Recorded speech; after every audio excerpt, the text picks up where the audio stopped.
Welcome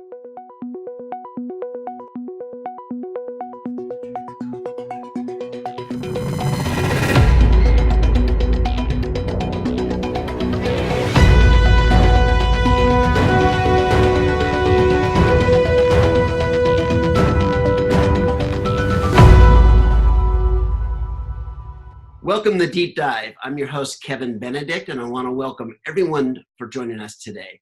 And our guest today, and I'm so excited to announce him, is James Lee, the COO of SAP Ariba and Fieldglass. Thanks for joining us, James. Hey, good morning, Kevin. It's a real honor and pleasure to be on Regalix TV today. Oh, thank you for joining us. So where are you calling in from? I'm based out here in Bellevue, Washington, not too far from Seattle. I love that whole area. Matter of fact, before we moved to Boise, I lived in Issaquah out on the base of Tiger Mountain. Oh, wow. Wow, I didn't realize that. Yeah, that is a great place to be, especially during the summer when it doesn't rain. Absolutely. So talk to me about, in your role here of COO of SAP Ariba Fieldglass, do you have time to play piano? Well, it's funny. You obviously have done your research. Music is a big passion of mine growing up. I actually studied it very diligently at one point, thought about doing it as a long-term professional career. But hey, sometimes life takes you in different directions, and yes, here I am. I'm working in a software company. But yeah, it's a big part of who I am. I don't practice as much as I like to anymore, but I still play for the kids, mostly for pleasure and for the family. Well, here, let me give you an idea. So Sanjay Poonen, who's the COO of VMware, he was on stage last year. He opened up his kind of keynote address by playing the piano. So, hey, there's a way of doing that. Oh, wow. That's my inspiration right there. You can combine the two next time you're doing a keynote, James. Yes. You're COO of the world's largest business-to-business network. I mean, that's a lot of responsibility. And what is it? Something like by the end of the year, close to $3 trillion are going to be transacted through the network. So how do you just stay on top of all that? Yeah. So Kevin, thank you for that introduction. And we are very proud at Ariba. Like you said, we run the world's largest B2B network. In fact, we've already passed the 3 trillion mark. And upwards and onwards, we're looking forward to even further growth. But we're also the largest procurement cloud solution provider in the world. And now with Fieldglass joining the family, we're also the leader in services procurement. So there's definitely a lot of opportunities for us to further grow the market. And as the COO, I have operational responsibilities across our end-to-end business. So some of the things that I spend a lot of my time on are, looking at our product portfolio and figuring out how we prioritize our investments. How do we drive sales excellence? A very strong and smooth go-to-market motion. How do we formulate the right commercial model that ensures our success today and for tomorrow? And I also spend a lot of time looking at our data analytics, looking at how we can leverage big data to help improve our services, our offerings. And last but not least, people topic is very top of mind for me. So I'm also in charge of a lot of our initiatives related to, talent development, community building, and just generally giving people a sense of pride of working at SAP Ariba and Fieldglass. So James, for people that don't know about SAP Ariba and Fieldglass, why don't you give us the value proposition for both those and just give us, in a nutshell, what those are and what the benefits are for the end user? Sure. So, we're the largest B2B network in the world, 3 trillion in commerce, and we're growing. To put it in context, our business volume is actually higher than Amazon, eBay, and Alibaba combined. That's a pretty staggering data point right there. And our users range from large multinational companies around the globe to even small nonprofit startups. And we have buyers in the network who source and contract, procure, and pay using our platform, but we also have millions of suppliers who sell their products via our network to their customers around the world. And so for suppliers, the value proposition that we bring to the table are that we help them lower the order processing costs. We allow orders to be processed, electronically, invoiced electronically, which in turn leads them to, fewer customer service calls. And we also make it a lot easier for suppliers to manage credit risk and acquire new business through discovery and connections on our network. So that's on the supplier side. On the buyer side, through our platform, they can negotiate better pricing, conditions. They can buy and pay at negotiated rates and also terms, which is very important. If you think about enterprise, it's all about how do you standardize the terms of your contract. It's how do you ensure that there's no maverick spend, that you have policies in place that everybody follows. So that's something that we allow buyers to do. And if you think about corporate buyers taking advantage of early payment discounts or extended payment terms, that translates into freeing up a lot of working capital that they can reinvest back into the business. So net, I would say, we help buyers and sellers to lower their operating costs, and we protect their revenue stream by minimizing supply chain disruptions. Oh, well, thank you for sharing that, James. Let's talk a little bit about tactics in your job then. How do you actually, what do you use to monitor the extensive global operations that you have? You talked about analytics there, but do you flip open your laptop and you have a dashboard that's custom made for you? Or how does that look? Yeah, it's funny that you talked about the dashboard. Indeed, we have a dashboard that I monitor every day. It has a 360-degree view of the business, looking at how are we doing on the top line growth, software sales. It has statistics on our customer adoption, how deployments are going for our customers. It has statistics on how we are doing in terms of supporting our customers. What are some of the issues that are coming through, and how long does it take us to resolve those issues? And certainly, we also look a lot at our product innovation. How are we tracking against what we're committing on our roadmap?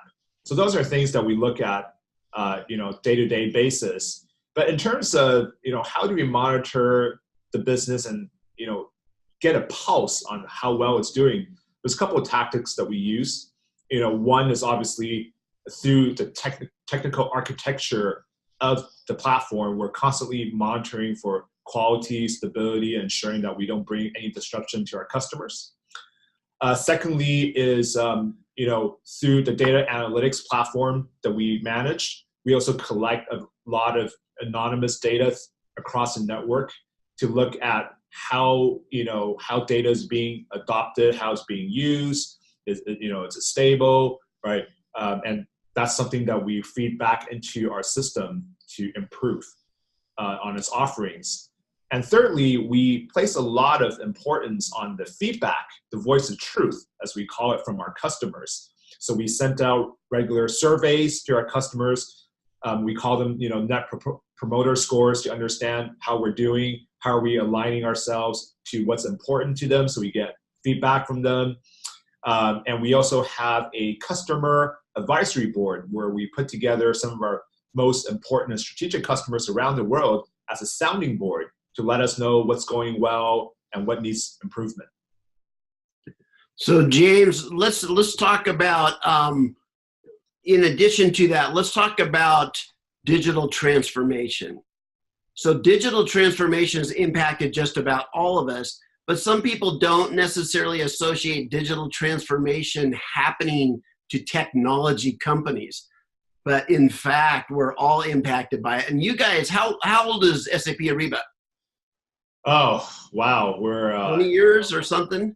Yeah. I mean, this company was founded in the 90s.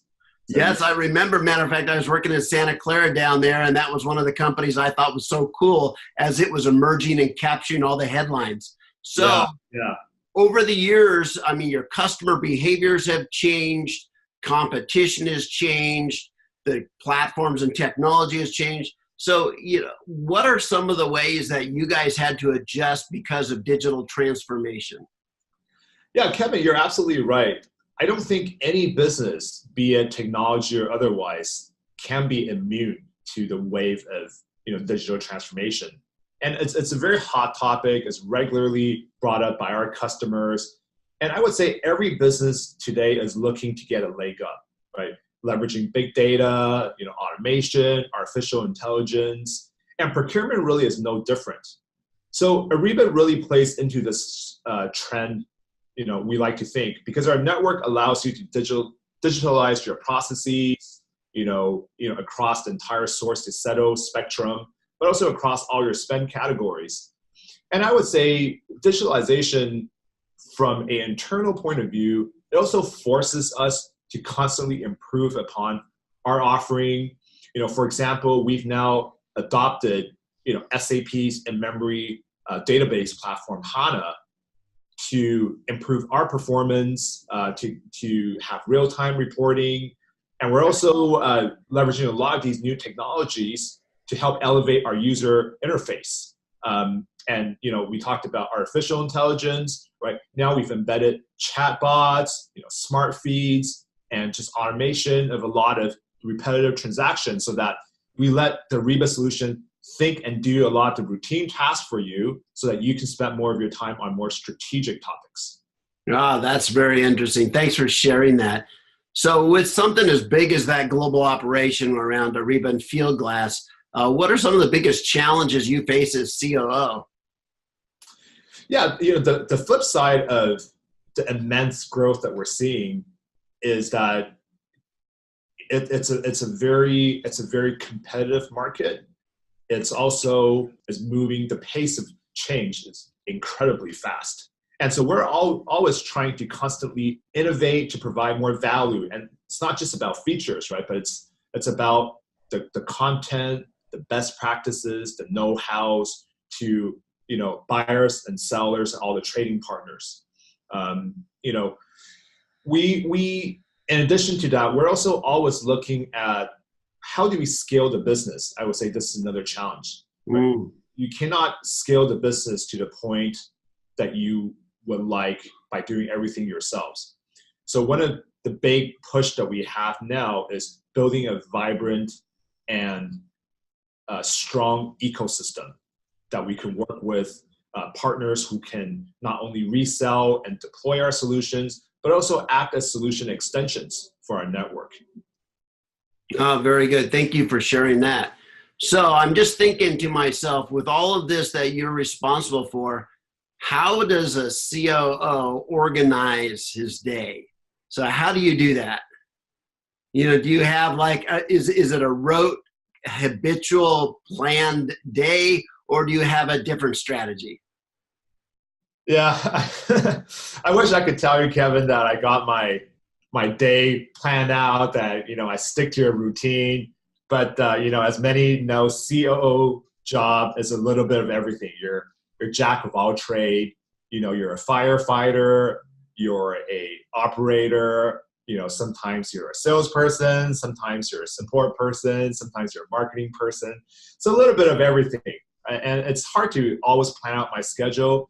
But I will say this, Kevin, I spent about 2/3 of my time on the road, meeting with our customers, our partners, and our employees. And the reason I do that is I believe it's important to understand how people are using our solutions and how we can continue to improve upon that experience for our users.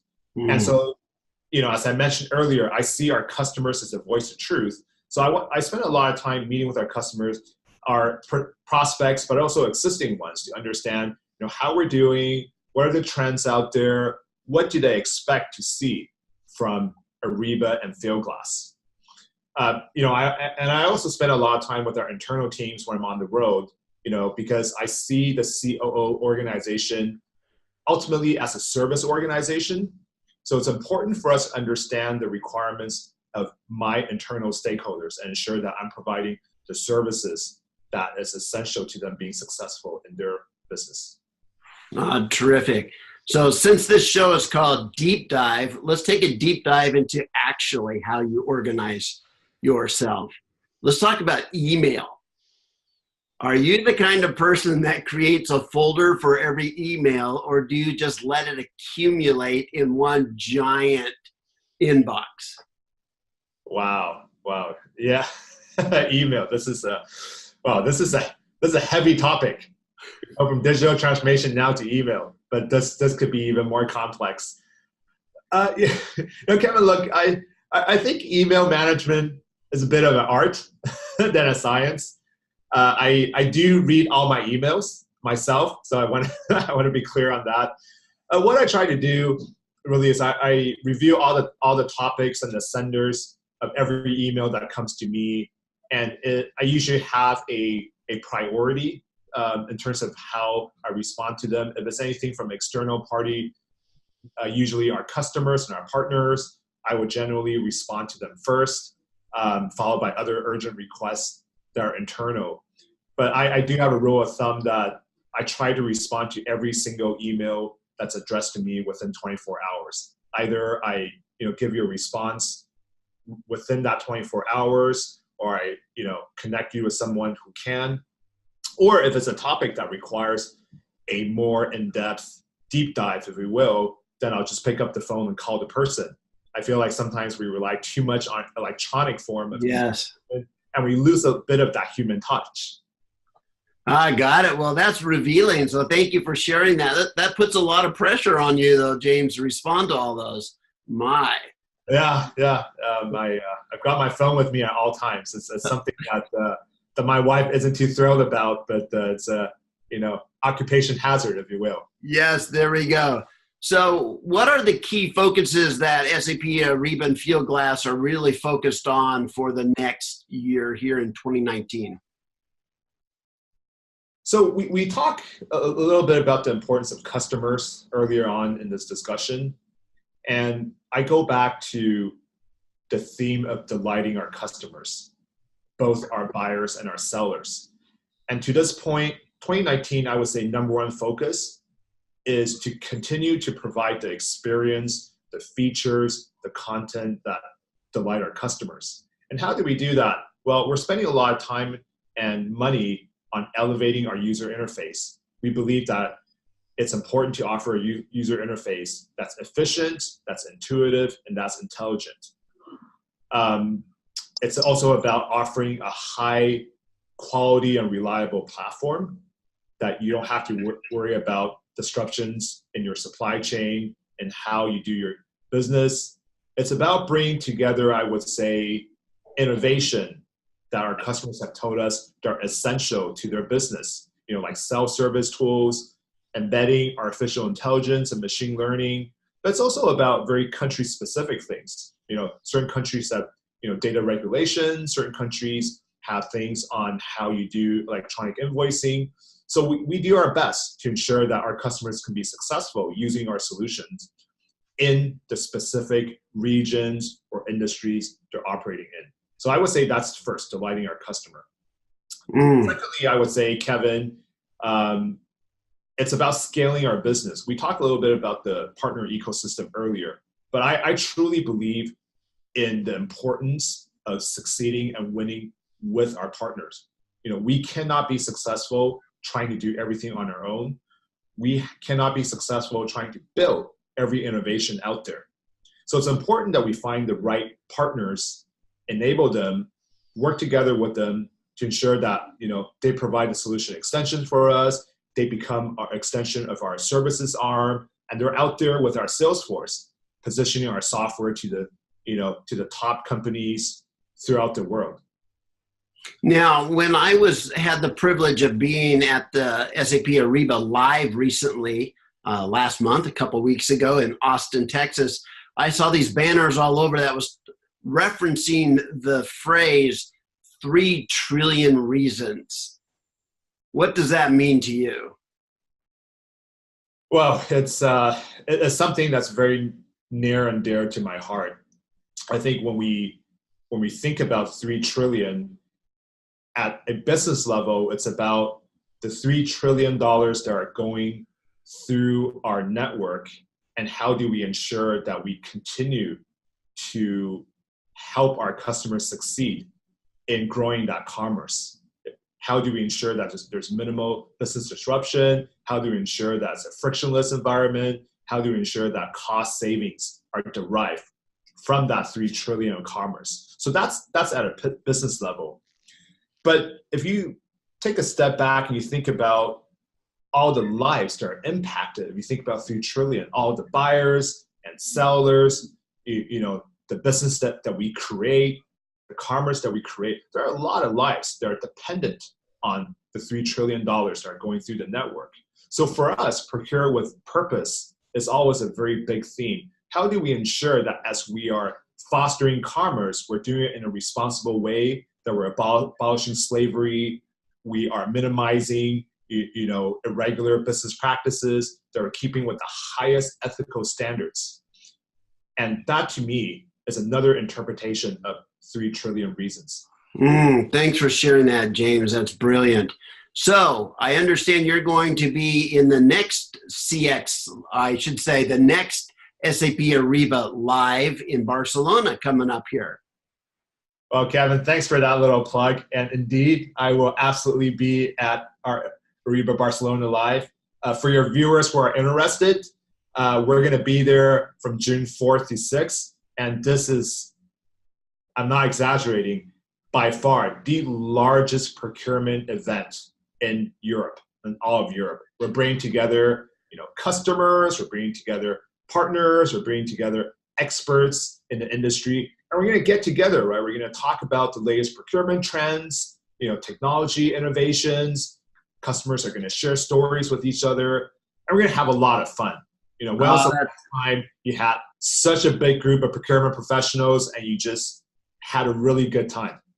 Absolutely. It sounds so good. I will be joining you this year, so I will be there as well, James. Very good. I can't wait to see you there, Kevin. So I want to thank you for joining us today, and I want to thank our audience out there and everybody that stayed tuned into this show. Thank you very much. Thank you.